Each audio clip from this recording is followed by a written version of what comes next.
From the headquarters of Telesur English in Quito, Ecuador, I'm Carla Gonzalez, and this is From the South.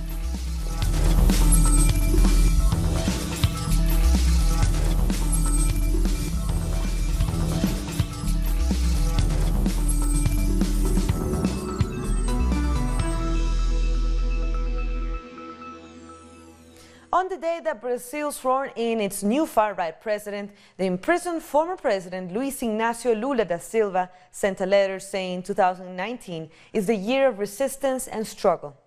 Lula said it's time to fight to stop people being hurt by the new government's policies. He said that they can arrest a person, but they cannot jail our ideas and our future.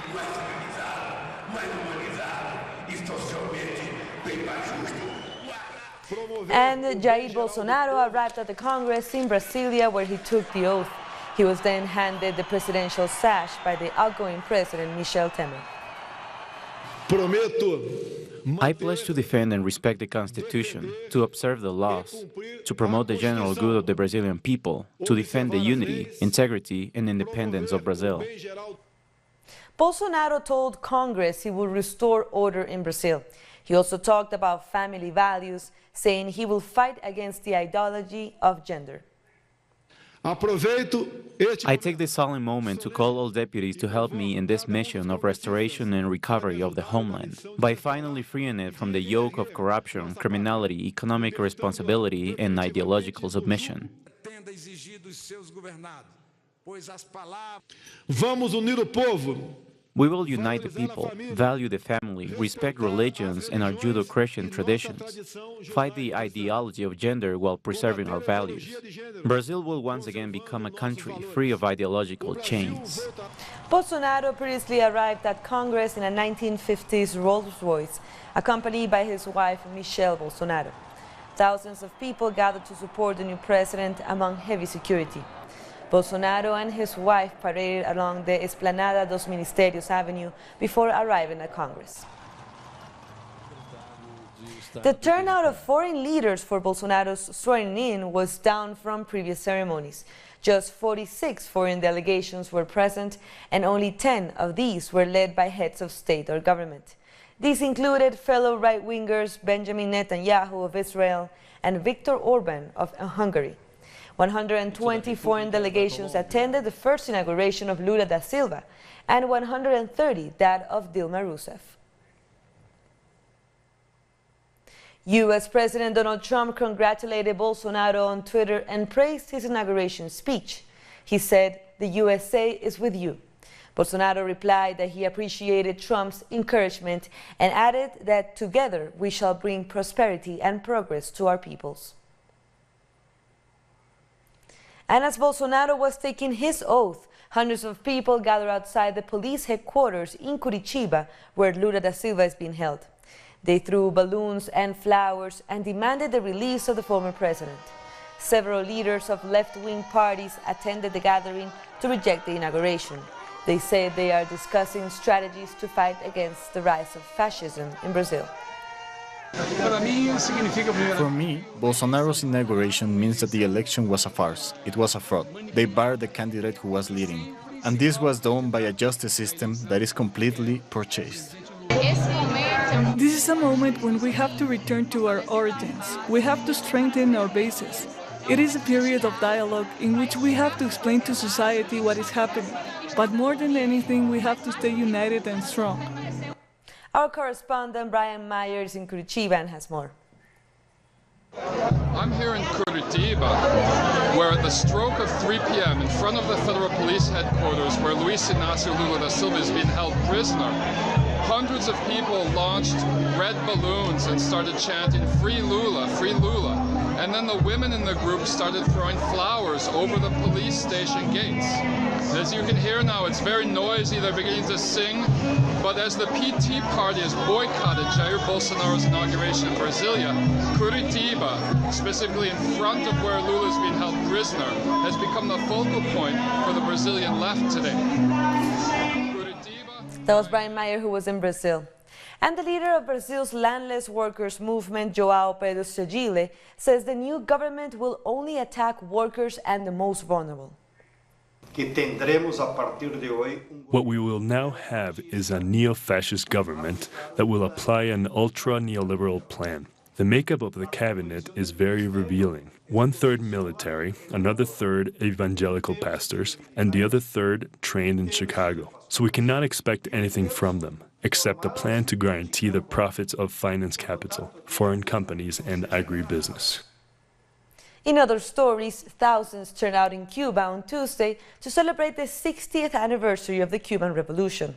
The main event took place at the Santa Efigenia Cemetery in Santiago, where the leader of the revolution, Fidel Castro, is laid to rest. The former president and Secretary General of the Communist Party, Raúl Castro, said Cuba remained an example of independence and social justice, and he also called for the release of Brazil's Lula. Otra vez se acusa a Cuba. Again, they are accusing Cuba when it has been shown that foreign debt, the uncontrolled flow of migrants, and the plunder of natural resources are the results of domination by transnational companies in our continent. The force of the truth has exposed those lies, and history has put the facts and those responsible for them in their proper place. The only thing that the Cuban Revolution and the epic story written by these people can be blamed for is the example it has given of total independence, victorious resistance, social justice, altruism, and internationalism. They managed to imprison Comrade Lula da Silva and remove his right to stand as the Workers' Party candidate, prevent his certain victory in the presidential elections. I call on all the honest political forces in the world to demand his freedom and an end to the legal persecution of former presidents Dilma Rousseff and Cristina Fernández de Kirchner. Jamaica's ban on single-use plastics is now in force, and manufacturers, importers, and distributors have been advised to forbid single-use plastic bags and disposable plastic straws. The measure was recommended by the National Compliance and Regulatory Authority. The ban applies to plastic bags of 24 by 24 inches dimension. Retailers with small stocks of plastic bags can continue using them until their alternative packaging shipment arrives. The Dominican Republic has become a non-permanent member of the UN Security Council for the first time in its history. The membership was agreed on June 8 in the General Assembly. The Dominican Republic is replacing Bolivia and will take the presidency of the Council for 2019 and 2020. The country is taking one of its seats reserved for Latin American and Caribbean countries. More stories coming up. We'll be back.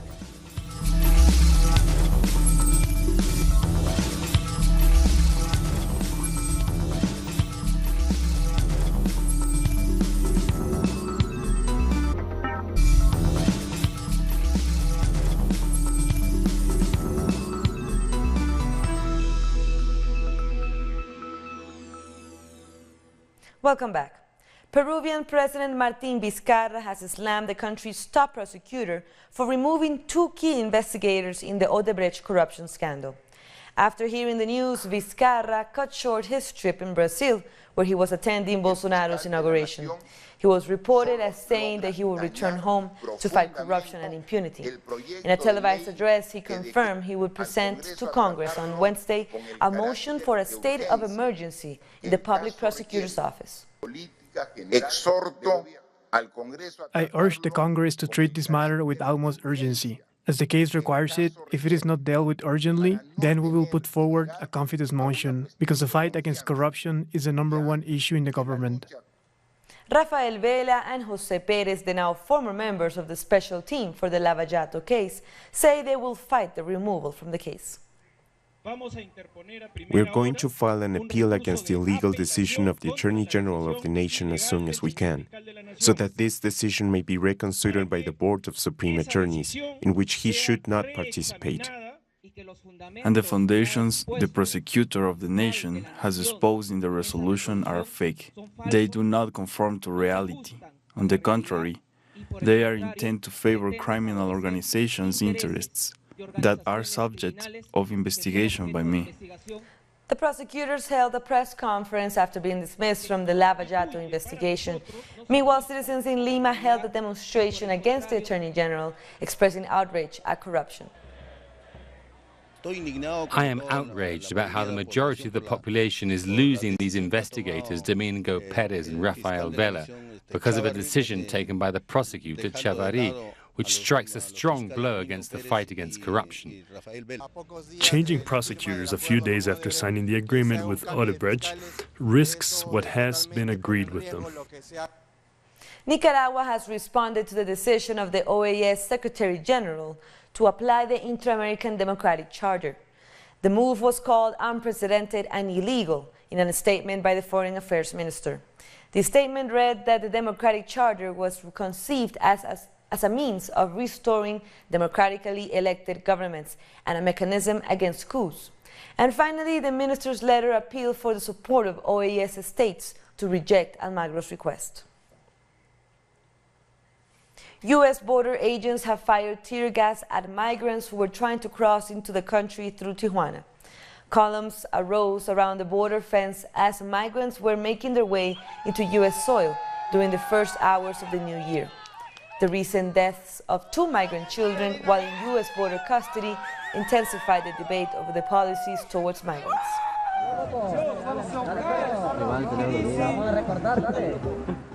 85 former FARC members have been killed in Colombia since the peace agreement was signed 2 years ago, according to the UN.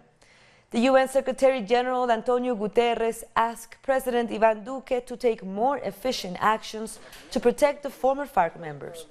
The peace agreement was reached by the former armed group and the government in 2016, ending a 52-year conflict. This year saw a shift to the right in several countries in Latin America and other parts of the world. It was also a year of resilience and resistance, as millions of women from all backgrounds and continents took to the streets as part of a global movement of empowerment and activism. Together we're stronger! Together we're braver! Together we're braver! A sisterhood of resistance. Everyday women laying the groundwork for extraordinary change. They're all inevitably linked. These catalysts for change took their fight for equality to the streets in perhaps the largest global display of women-led mobilization. The occasion was International Women's Day. On March 8th, defiant voices flooded capital cities across the world, calling for an end to gender-based violence and femicide. Free, safe and legal abortions was also a central demand. An estimated 2,000 women die in Latin America every year due to unsafe procedures. These startling realities have helped push activists, including those in Latin America and the Caribbean, to demand deeper social and political change. It's a deep-rooted institutional problem. In the face of the government's failure to implement effective measures, we, women, are organizing ourselves since our various institutions have failed to put mechanisms in place. The struggle for women's rights is a struggle for women to be allowed to be human as they choose and to be valued not because they meet particular ideals, but simply because they are. There is a package of laws that today are not fulfilled in our country that are guaranteed by the labor code. For example, you have the law that permits breastfeeding in the workplace, and we know that today that is not even respected. There are not even daycare centers in any places of work that has more than 50 employees. They have to have them. Also, there is a 30% gender pay gap. Plus, the glass ceiling has not yet been shattered. Women do not have access to leadership positions that has cost us dearly. Activists may have taken their struggles to the streets, but home, it turns out, is the most dangerous place for women. More than half of the 87,000 women killed last year around the world died at the hands of intimate partners or family members. Just imagine, that's equal to 137 women every single day, killed by persons they actually knew. The findings of a 2017 UN Global Report spotlights the number of femicides by continent. Figures show Asia is where women ran the greatest risk of being killed. 20,000 lost their lives in the last year alone. Africa follows closely with 19,000 gender-based killings.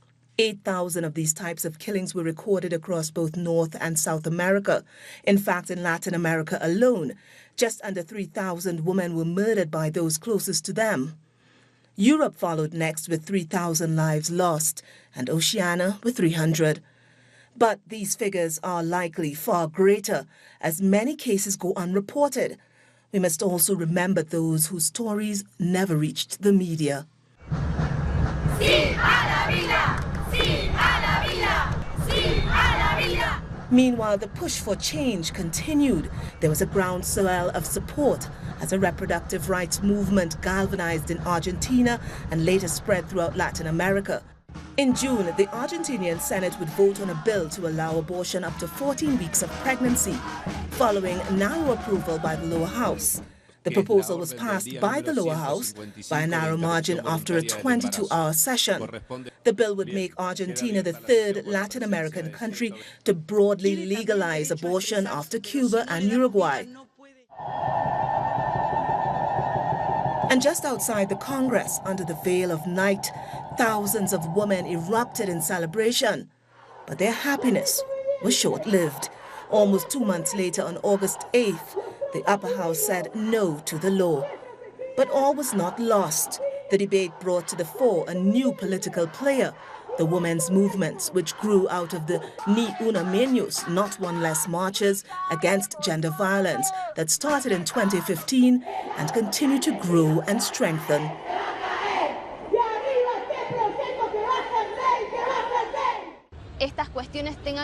It doesn't have anything to do with this government. It has to do with feminist organizations and how the topic was made popular in many public debates.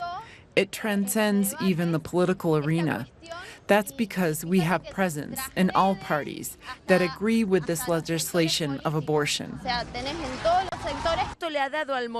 This has given the movement depth and a dimension. Even with all of the associated struggles, the law seeking to ensure legal, safe, and free abortion has only received the support of the lower house at this point. This also goes hand in hand with the bid to implement secular sex education in schools. The state must also provide contraceptives to the entire population. These three pillars are going to lead us to what we need. The abortion law is therefore necessary to reduce the number of unsafe abortions in Argentina. Social organizations, women's movements, and feminist activists in general, we have fought so much for this historical moment. After decades of fighting, we have already won on the streets, and we have also won the social debate. And even at high schools, we have won, because our students have been the ones who have rallied for adults to discuss this. And there is, in part at least, the triumph.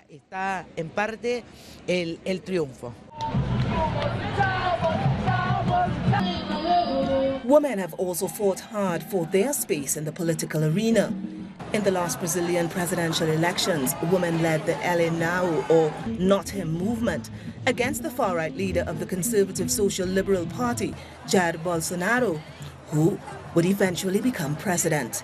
On September 29th, activists launched a wave of nationwide protests from Sao Paulo to Rio de Janeiro, and throughout several other cities, mass protests erupted in repudiation of Bolsonaro, a candidate known for disparaging women, blacks, and gays. It was only the beginning, ahead of the final round of elections in October 28th.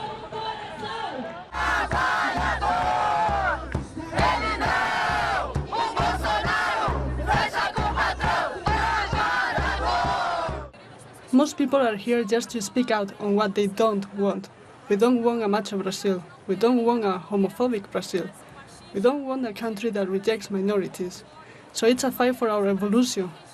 Because we don't want backtracking. We don't want dictatorships. We just want the right to freedom of expression. We don't want women to earn less than men. This is a struggle for women's rights, which are human rights.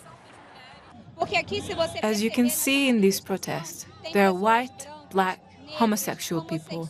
There are fathers and mothers. It's a very diverse group. And this type of candidate and this type of policy does not represent Brazilian culture.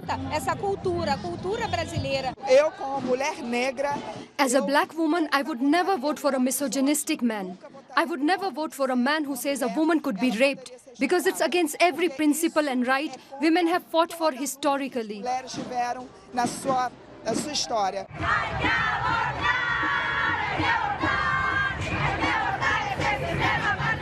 Still, the campaign to end violence against women kept going. Queremos ser libres, libres, no valientes. Women across the globe continue to take a stand against gender-based violence. This as the International Day for the Elimination of Violence Against Women was observed in November. On this day, the Dominican Republic was first set to honor the 3 Maribel sisters who were murdered by the Trujillo dictatorship. And further afield in Ecuador, thousands flooded the city streets. Students, members of indigenous communities, and different women's organizations marched to raise awareness. People of all ages and from all backgrounds came together against domestic violence, sexual abuse, and harassment of women. And at the same time, in Syria's northeast, dozens of Kurdish women marched in solidarity with their sisters around the world. Women played an important role in freeing the region from the Islamic State group. Many women in Africa continue to be victims of violence. What Turkey is doing is exactly what Daesh used to do. The murders still continue and they still face violence. Transgender women, transgender people have an age limit. We ought to be dead for society by the age of 35. I only have 13 years left, and I need this remaining time I have left to tell people stop murdering trans people. Today we are also here to thank those transgender people and sex workers who helped to decriminalize same-sex relationships in 1997 in Ecuador. Thanks to them, gay men and women can walk on the streets today a bit more freely.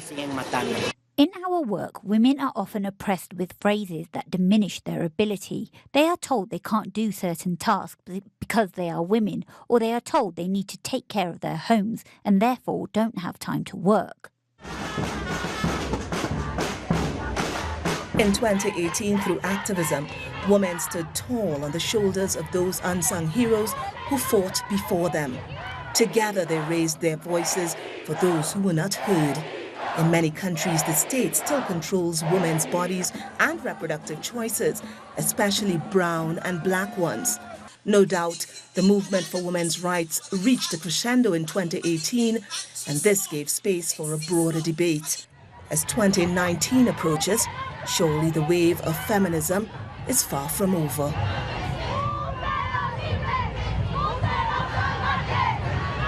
We're taking one last break, but stay with us.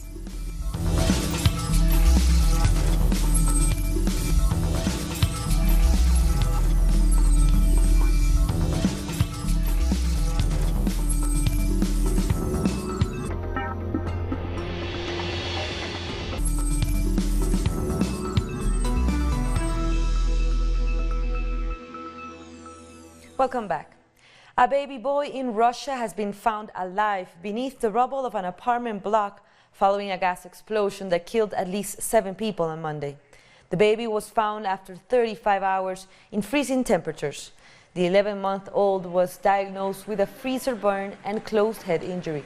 He's now being treated in a hospital and was reunited with his mother. The explosion was reportedly caused by a gas leak which damaged 48 apartments, and 36 people are still missing.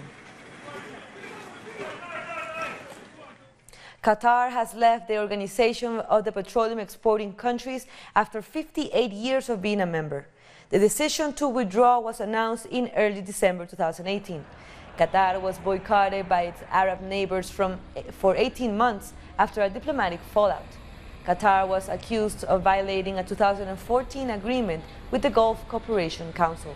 However, the energy minister said the decision to withdraw was not political. Analysts say the oil markets will remain stable as Qatar accounts for 2% of global oil reserves. Several buses in Bangladesh have been vandalized and set on fire after 2 female garment workers died in a bus accident. The police dispersed protests by angry garment workers after they torched the buses. The protesters are demanding that the bus driver responsible be punished for dangerous driving. In August, days of protest over road safety paralyzed the capital, Dhaka. We took the driver to custody and he's now in the police station. We've spoken with the garment workers in an attempt to calm them. Obviously, they were angry because they've lost 2 of their co-workers. A man has been arrested for driving into pedestrians and injuring 4 people in a suspected racist attack in the German city of Bottrop. One of the victims is still being treated in a hospital. The driver continued driving and targeted another group of people and then was stopped by police. According to police reports, the victims included Syrian and Afghan nationals. 2 Indian women have entered a Hindu temple in the state of Kerala. It was previously closed to women of menstruating age. The ban was overturned by the Supreme Court, but protests against women entering continued. Earlier, millions of women from a range of sectors, including government workers and students, took part in a rally to call for gender equality. As a number of women who tried to reach the temple were attacked by men opposing their presence.